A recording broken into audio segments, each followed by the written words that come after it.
Hello, YouTubers! Today, I'm going to talk about vermicomposting. What is vermicomposting, you might ask?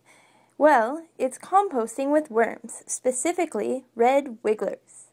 Worms plus organic garbage equals black gold, or, in other words, naturally decomposed organic material. Did you know a worm can eat its weight in food every day? That's a lot of food. There are many great benefits of vermicomposting. These include reducing your impact. So, if you're looking for a way to become more green, then starve the landfills and compost instead. Another great benefit of vermicomposting is that you can compost all year round. Because it's in your house, there's no need to stop in the winter. As well, because the containers are so small, it's ideal for the apartments. And lastly, when all your worms have broken down the waste that you fed them, this is perfect fertilizer for your plants, an added bonus.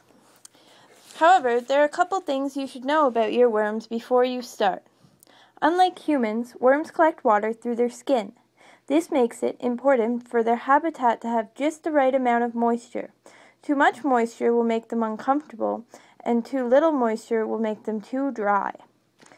As well, worms are like birds. When they eat, they use their gizzards. This means that they pull food into their mouth using a small flap of skin. So, the smaller and the softer the food, the better. So, the more rotten and the better bacteria has broken it down, the easier it will be for your worms to eat. Another thing that you should know about your worms is that they will reproduce rather quickly.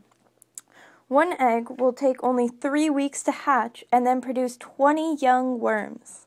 So watch out, your worm bin's going to be full soon. So, steps in making your own worm bin. The first thing you will need is a container. Anything will do, but a plastic tub is the easiest and cheapest method. Next, you need to work on bedding. This is where the worms are going to live and what they'll make their house out of. So, it's important you do this right. What you need is a 50-50 blend of carbon-rich things and coconut husk. The carbon-rich things will include things like cardboard, newspaper, and egg cartons, whereas the coconut husk is a core.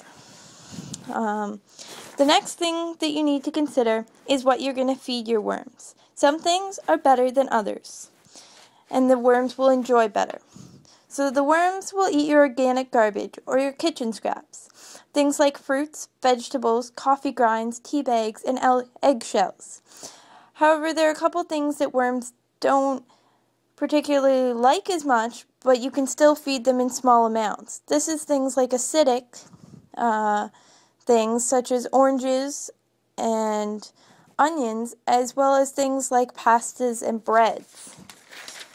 And then there are things that it is best to completely avoid, such as meat, dairy, and oily foods. This is because the worms cannot break it down in time, and because it's not as good for them.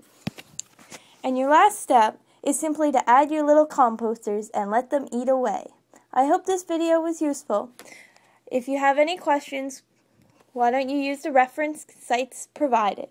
Thanks, and enjoy your day, YouTubers!